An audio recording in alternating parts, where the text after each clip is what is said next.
Supreme court of Pakistan ने 7, 8 और 9 अगस्त को 3 ऐसे फैसले दिए हैं जो बहुत दिलचस्प हैं, कई लिहाज से बहुत दिलचस्प हैं।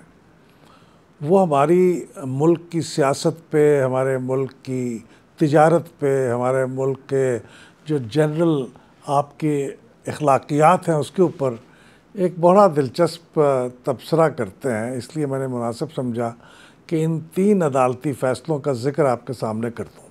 एक तो 9 अगस्त 2024 को सुप्रीम कोर्ट के एक बेंच ने, जिसकी सदारत जनाब चीफ़ जस्टिस कर रहे थे काजी फ़ायज़ ईसा, उसने एक फ़ैसला दिया और ये फ़ैसला एक ऐसे इशू के बारे में था जिसका एनवायरनमेंट से भी ताल्लुक़ है, जिसका पॉलिटिकल एथिक्स से भी ताल्लुक़ है।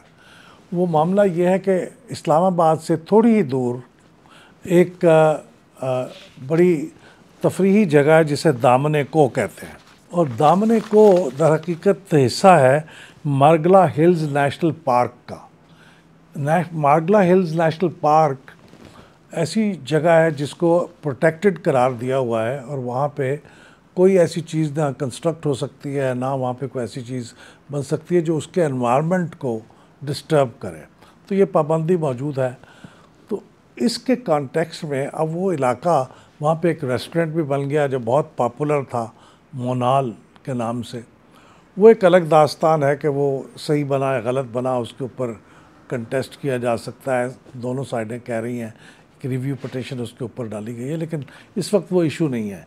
इशू ये है कि वो जो मार्गला हिल्स का नेशनल पार्क है, उसके बारे में एक दिलचस्प फैसला ये हुआ कि ये park ministry of environmental affairs से हटा के इसको मिनिस्ट्री ऑफ इंटीरियर के हवाले कर दिया जाए। ये प्राइम मिनिस्टर ऑफिस ने ये फ़ैसला किया, और वो जो मेंटल बोर्ड जिसकी सदारत, जिसकी चेयरमैन एक ख़ातून थी रीना सईद ख़ान, उस बोर्ड को भी एनवायरमेंटल अफेयर्स के मिनिस्ट्री से मुंतकिल करके वजारत दाखिला के तहत कर दिया गया, और रीना सईद ख़ान को चेयरमैनशिप से हटा दिया गया विदाउट असाइनिंग एनी रीज़न।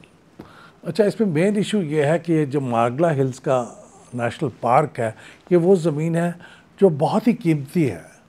वहाँ पे अगर कोई प्राइवेट डेवलपमेंट्स कर लें, कोई हाउसिंग स्कीम्स बना लें, कोई अपार्टमेंट्स बना लें, कोई भी डेवलपमेंट कर लें, तो वो अरबों रुपए का फ़ायदा, खरबों रुपए का फ़ायदा उससे हो सकता है।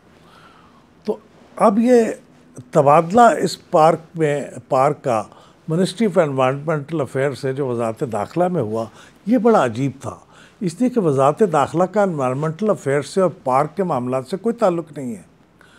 तो इसके ऊपर कुछ लोगों ने अदालत सुप्रीम कोर्ट के अंदर मुकदमा किया कि साहब ये क्यों है ऐसा, ये क्यों किया जा रहा है, ये एक बदनीयती के साथ किया जा रहा है ताकि इस ज़मीन को हथियाया जाए, क्योंकि वहाँ पे कुछ हाउसिंग स्कीम्स भी शुरू हो चुकी हैं और रेस्टोरेंट तो एक पहले से मौजूद था। तो इसके ऊपर सुप्रीम कोर्ट ने मिनिस्ट्री ऑफ एनवायरमेंटल अफेयर्स को भी बुलाया कि भाई क्यों ये आपके लिए ये मुनासिब है कि आप इसको चलाएँ या वजारत दाखिला के लिए। तो उन्होंने कहा नहीं साहब, ये तो बिल्कुल होना ही वजारत एनवायरमेंटल अफेयर्स के तहत है। हालांकि वज़ीर आज़म ये कह चुके थे, लेकिन उनके मातहत वजारत का नुमाइंदा सेक्रेटरी आके कह रहा है कि ये सिर्फ मौजू उसी सूरत में हो सकता है कि अगर ये एनवायरमेंटल अफेयर्स की वजारत के तहत हो। इसके बाद उन्होंने कुछ और लोगों को भी बुलाया, अटॉर्नी जनरल को भी बुलाया। अटॉर्नी जनरल ने भी कहा, यह बज़ाहिर लगता है कि वज़ीर आज़म को किसी ने बहकाया है, उनको सही मशवरा नहीं दिया। तो बिलाखिर इस सारी गुफ्तगू को सुनने के बाद उन्होंने कहा कि ये हम फ़ैसला सुनाएंगे इसके बारे में, लेकिन उससे पहले ही हालात का रुख देखते हुए वज़ीर आज़म ने अपना ये फ़ैसला मनसूख कर दिया कि वो इस पार्क को मिनिस्ट्री ऑफ एनवायरमेंटल अफेयर्स की बजाय वजारत दाखिला के अंदर कर देंगे, क्योंकि ये तकरीबन नज़र आ रहा था कि सुप्रीम कोर्ट ने इस बात को कबूल नहीं करना था। तो ये मैं समझता हूँ कि एक एनवायरनमेंट का मामला अब इतना अहम हो गया है पाकिस्तान के कॉन्टेक्स्ट में, दुनिया भर के मामलात में, लेकिन उसको जिस तरह से हमारी हुकूमत ने डील किया वो शो करता है कि किस कदर वो मफादात की वजह से उन्होंने एक इतना गलत और बुरा फ़ैसला किया, लेकिन सुप्रीम कोर्ट के इंटरवेंशन की वजह से वो फ़ैसला रिवर्स हो गया। अब दूसरा जो फ़ैसला है जो 7 अगस्त को किया गया, वो भी एक सुप्रीम कोर्ट का बेंच था जिसकी सरबराही काजी फायज़ ईसाई कर रहे थे, चीफ जस्टिस ऑफ पाकिस्तान। उसमें बड़ी दिलचस्प बात यह है कि दुनिया भर का एक बड़ा मशहूर कॉफ़ी का ब्रांड है स्टारबक्स के नाम से। पाकिस्तान में स्टारबक्स की कोई आउटलेट नहीं है और उसके कोई ब्रांच या मौजूद नहीं है। तो यहाँ पे एक साहब ने स्टारबक्स के नाम से अपना एक कॉफ़ी का आउटलेट खोल लिया और उसको चलाना शुरू कर दिया और उसकी बहुत अच्छी तरह से उनकी आउटलेट चलनी शुरू हो गई। ये ख़बर पहुंची तो स्टारबक्स के अमेरिका में जो हेड ऑफिस था, उन्होंने ख़त लिखा कंपटीशन कमीशन ऑफ पाकिस्तान को कि इस तरह से एक साहब ने यह बना लिया, हमने तो ऑथराइज़ नहीं किया। तो कंपटीशन कमीशन ने उनको बुला के उनके ऊपर बड़ा भारी जुर्माना किया, लेकिन उन साहब ने उसके ख़िलाफ़ अपील कर दी ट्राइब्यूनल के ख़िलाफ़ और यह मामला सुप्रीम कोर्ट पे पहुंचा। अब सुप्रीम कोर्ट ने उनसे पूछा कि आपके पास स्टारबक्स का कोई अथॉरिटी है? उन्होंने कहा नहीं, अथॉरिटी नहीं है। तो उन्होंने कहा फिर आप ये कैसे कर सकते हैं, वो तो उनको बहुत नुकसान पहुंचेगा जिनका ये ट्रेडमार्क है। तो उन्होंने कहा नहीं, नुकसान कैसे पहुंचेगा, उनका तो यहाँ पे आउटलेट ही कोई नहीं। तो अगर कोई आउटलेट होता तो फिर नुकसान पहुंचता।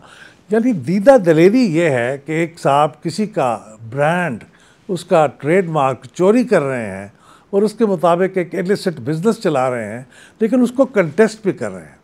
तो बिलाखिर सुप्रीम कोर्ट ने उसके ऊपर जो जुर्माना हुआ था उसे कायम रखा और उनको हुक्म दिया कि वो ये कारोबार जारी नहीं रख सकते। तो ये हमारी एक कारोबारी अखलाकियात के ऊपर एक किस्म का तबसरा है। और आखिरी एक फ़ैसला जिसका मैं हवाला देना चाहता हूँ, वो 8 अगस्त को दिया गया एक सुप्रीम कोर्ट के बेंच की तरफ से, जिसकी सरबराही हमारे जो सीनियर जज हैं मंसूर अली शाह वो कर रहे थे। तो मंसूर अली शाह साहब ने उन 8 रुकनी बेंच की भी सीनियर मोस्ट जज हैं जिन्होंने फ़ैसला दिया है मखसूस नशिस्तों के बारे में। तो उस फैसले के ऊपर अब चूँकि पार्लियामेंट ने एक कानून भी पास कर दिया है, तो बातें हो रही हैं कि क्या वो सुप्रीम कोर्ट का फ़ैसला उसके ऊपर अमल दरामद होगा या नहीं होगा।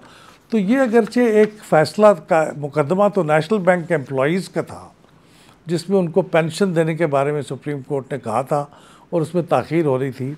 तो उनके बारे में कुछ लोगों ने कहा कि ऊपर कंटेम्प्ट का मुकदमा होना चाहिए, तो उसके बारे में उन्होंने एक ऑर्डर दिया।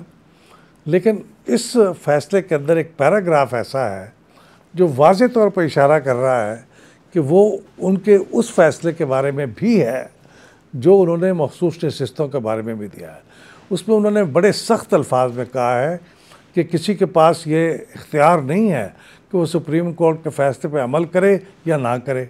ये कोई ऑप्शनल चीज़ नहीं है, ये उनका फ़र्ज़ है कि उसके ऊपर अमल दरामद करें। और अगर अमल दरामद नहीं करेंगे तो पूरे आइन की जो बुनियाद है वो हिल जाएगी।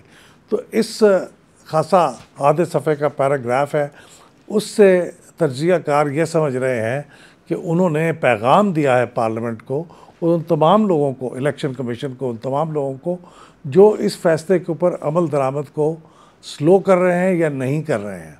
तो आने वाले दिनों में इस पैराग्राफ की जो इम्प्लिकेशंस होगी पाकिस्तान की सियासियात में और अदालतों में और हमारी पार्लियामेंट और अदलिया के दरमियान कॉन्फ्लिक्ट में, वो इस पैराग्राफ से उसका एक रुख नज़र आता है। बहुत शुक्रिया। ये तमाम और इन जैसे कई इश्यूज़ पर अगर आप एनालिसिस देखना चाहते हैं तो फिर पिल्डैट यूट्यूब चैनल को सब्सक्राइब कीजिए, बेल के बटन को दबाइए ताकि आप हमारी हर नई वीडियो रिलीज़ होते ही देख सकें।